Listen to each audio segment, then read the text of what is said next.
SIR নিয়ে BLA 2দের প্রশিক্ষণ Islampur BDO অফিসের পক্ষ থেকে সূর্য সেন মঞ্চে অনুষ্ঠিত হলো। ইসলামপুরের বিডিও পিনাকি দেবনাথ বলেন, ইলেকশন কমিশনের গাইডলাইন অনুযায়ী বিএলএ 2দের অবগত করানো হচ্ছে। বিভিন্ন রাজনৈতিক দলের বিএলএ নিয়ে এই বৈঠক করা হচ্ছে। এসআইআর প্রক্রিয়া কিভাবে সম্পন্ন হবে এবং তাদের কি কাজ, এই বিষয় নিয়েই আজ এই মিটিং অনুষ্ঠিত হয়।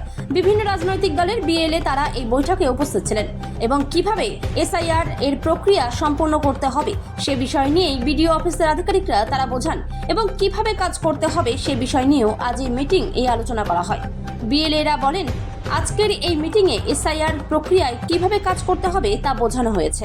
আজকে মিটিং ডেকেছিল বিডিও তরফ থেকে, যেটা কি এসআইআর 4 তারিখ থেকে শুরু আছে, যেখানে বিএলওরা প্রতিটা বাড়ি বাড়ি গিয়ে ওরা একটা ইন্টারসিক্রেট একটা ফর্ম দিবে, যে ফর্মে পূরণ করতে হবে। আর আজকে সেই জন্য প্রতিটা রাজনৈতিক দলের যারা বুথ লেভেল এজেন্ট 2 দেওয়া হয়েছে, তাদের ক্ষেত্রে একটা ট্রেনিং ছিল এবং মিটিংয়ে ছিল। সেই মিটিংটা আজকে এখানে ওরা করলো, যে আপনাদের করণীয় কী কী। তো এখানে দেখা গেল যে এসআইআরের নাম করে মানুষকে শুধু হ্যারাসমেন্ট ছাড়া কিছু না। কেন যে 2002 সালে এসআইআর হয়েছিল, তখন কিন্তু এত তোড়জোড় বা মানুষের উপর চাপ সৃষ্টি বা এরকম কোনো সময় দেখা যায়নি। এসআইআর হয়ে গেছিলো 2002-এ, কিন্তু তখন তো কোনো ক্ষতি হয়নি। লোক সুস্থভাবে তাদের নাম আছে, সুস্থভাবে তারা ভোট দিয়ে যাচ্ছে। কিন্তু এইবার এরা কি চক্রান্ত চলছে নির্বাচন কমিশন ইয়া বিজেপি গভর্নমেন্ট, এখন চিন্তার বিষয়। মানুষের মাথা একটা ঘাম ঝরে যাচ্ছে। কেউ কোর্টে দৌড়াচ্ছে সার্টিফিকেট তৈরি করার জন্য। কারো একটা নাম ভুল থাকলে, কার বাবা মারা গেছে, 2002 সালে নাম আছে কি না, বিভিন্ন ধরনের এক একটা মাথায় মানুষের উপর বোঝা দিয়ে তৈরি করছে। আজকের এই মিটিংয়ে কি হলো? আজকে ওইটাই আবার ওরা রিপ্লাই করলো যে এই ফর্মগুলো ভরা হবে, এই ভরতে হবে। বিএলওগুলো আপনাদের প্রতিটা ঘরে ঘরে ফর্ম দিয়ে আসবে, তারপরে আবার নিয়ে আসবে। আপনারা বিএলওগুলো তাদেরকে সহযোগিতা করবেন। কোনো অসুবিধা থাকলে তার সঙ্গে কম্প্রোমাইজ করে জিনিসটাকে যেন সলভ হয়, যেন কোনো ভোটারের আমরাও দাবি করলাম যে যেটা ভোটার, সঠিক ভোটার, ওর কোনো যেন নাম না বাদ যায়। যারা আজীবন থেকে এইখানে 14 পুরুষ থেকে বসবাস, নামের মধ্যে ডিস্টার্বও হতে পারে।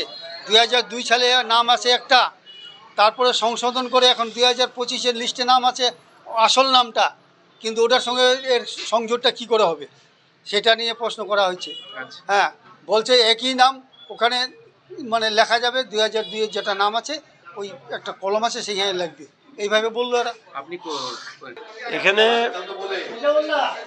প্রতিটা বুথের বিএলএদের নিয়ে প্রতিটা ওয়ার্ডের এবং অঞ্চলের যারা গ্রামে আছে অঞ্চলের 3 জনকে নিয়ে আর বিএলএদের নিয়ে আর পলিটিক্যাল পার্টির নেতৃবর্গকে নিয়ে একটা আলোচনা করা হলো এসআইআর-এর ব্যাপারে, কিভাবে নামটা উঠবে, কিভাবে করা হবে যাতে কোনো নাম বাদ না যায়। তার জন্য অপশন দিয়েছে 13টার মধ্যে যদি কোনো এভিডেন্স থাকে তাহলে তার নামটা অ্যাকসেপ্টেবল।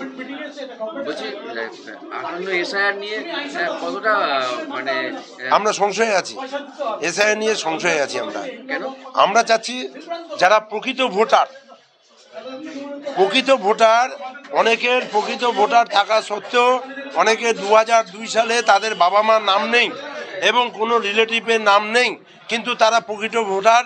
40 বছর 50 বছর তাদের পূর্বপুরুষরা এখানে বসবাস করেছে, কিন্তু তাদের কোনো এভিডেন্স নেই। তাদের নিয়ে আমরা সংশয় আছি যে তাদের নামটা কিভাবে বাদ গেলে কিভাবে আমরা তুলব। এছাড়া যে এসআইআর যেটা করেছে এটা প্রি প্ল্যান বিজেপি এবং নির্বাচন কমিশনারের গোটাপ। যেন তেন প্রকারে আমাদের মাননীয় মুখ্যমন্ত্রী মমতা ব্যানার্জির উন্নয়নটাকে এরা সহ্য করতে পারছে না। বিজেপি একটা সাম্প্রদায়িক দল হিসাবে আমি পরিগণিত, ওরা সহ্য করতে পারছে না যাতে মাইনরিটি ভোটটা যত বাদ যাবে তত ওদের লাভ। কিন্তু এই আশা আর হবে না। এখন হিন্দুরাও জাগ্রত হয়ে গেছে, মুসলিমরাও জাগ্রত হয়ে গেছে, তাদের আশা ছাই। এই শুভেন্দু অধিকারী বেশি লাফাচ্ছে তো, ও লাফানিটা ছুটে যাবে। আগামী বিধানসভা 2026-এ ওরা 77-এ ছিল, 65-তে আছে, ওরা 50-এর নিচে নামবে। চ্যালেঞ্জ করে বলছে আপনাদের আপনাদের চ্যানেলের মাধ্যমে, ওরা টিকবে না। ওরা যেটা আশা করে আসছে ওরা টিকবে না। জনগণ বুঝে নিত্য জিনিসপত্রের দাম বাড়ছে, তাদের একটা হিন্দুত্ব ইস্যু আর ইস্যু খাচ্ছে না। আজকে দেখতে পাচ্ছেন মতুয়ারা আজকে নিজের তাদের এমএলএরা এখন ক্ষিপ্ত হয়ে গেছে আমাদের নামটা থাকবে কি না। আজকে হিন্দুরাও সংশয়ে আছে এই এসআইআর এর মাধ্যমে। ওরা ভাবতে পারেনি যে আমাদের হয়তো কি হলো কি বুঝতে না। এই মিটিংয়ে আমরা যেটা সরকারি যেটা প্রোগ্রাম, সরকারি হিসাবে তারা বলবে, তারা তো পলিটিক্স ব্যাপারে বলবে না। প্রত্যেক পলিটিক্যাল পার্টিকে ডেকেছিল এবং তারা সহমত করেছে, আমরা সহমত আছি। কিন্তু আমরা নির্বাচন কমিশন ডাইরেক্ট বিজেপির হয়ে কাজ করছে, এটা একদম 100% শতাংশ। দেখুন, আজকে আমাদের বিডিও সাহেব সকল রাজনৈতিক দলের যে BLA 2 তাদের যে কাজ কালকে থেকে শুরু হবে, তাদেরকে ডেকেছে ট্রেনিং দেওয়ার জন্য, যে কত তারিখ থেকে কাজটা শুরু হচ্ছে, কত তারিখ পর্যন্ত চলবে, তারপর যদি কোনো কমপ্লেন কারো থেকে থাকে সেটা কবে করতে পারবে, কি কি ডকুমেন্ট দেখাতে হবে, কিভাবে কাজটা হবে। BLA প্রত্যেকটা বাড়ি বাড়ি যাবে এবং প্রত্যেক ইন্ডিভিজুয়াল ব্যক্তিদেরকে ফর্ম দেবে, আর কি কি করতে হবে কাজগুলো, কিভাবে এই এসআইআর প্রসেসটা সম্পূর্ণ হবে, সেটা বিষয়ক আমাদের ট্রেনিং দেওয়ার জন্য আজকে ডেকেছিলেন সর্বদলীয় বৈঠক। কারা কারা উপস্থিত ছিল এখানে? প্রত্যেকটা পার্টির, আমি যেরকম বিজেপি থেকে এসেছি এরকম টিএমসি, CPIM, কংগ্রেস এবং অন্যান্য দলের নেতা এবং যারা BLA 2 অ্যাপয়েন্ট হয়েছে পার্টির পক্ষ থেকে প্রত্যেককেই ডাকা হয়েছিল এবং প্রায়জনই এসছে। আপনার নাম? সুজন পাল।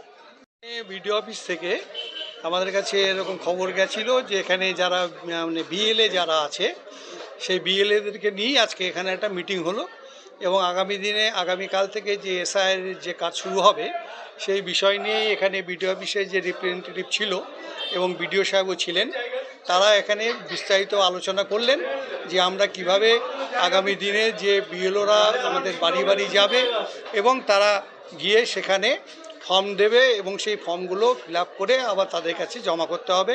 এবং এই দুটো কাজই হচ্ছে BLO ওরা বাড়ি যাবে, বাড়ি বাড়ি গিয়েই এই ফর্মগুলো ডিস্ট্রিবিউট করবে। এবং আমরা যারা BLA আছি, বিভিন্ন পার্টির যারা BLA যারা আছে সেই BLAরা তাদের সাথে থাকবে এবং আমাদেরকে যে ফর্মটা যে ফিল আপ করতে হবে সেই ফর্মটা সঠিকভাবে আমাদেরকে ফিল আপ করে এই অফিসে জমা করতে হবে বা BLOর কাছে জমা করতে হবে। বলছি যে আপনি কোন রাজনৈতিক দল? আমি CPIM ইসলামপুর পার্টি এরিয়া কমিটির মেম্বার থেকেই এসেছি, তিমির রায়।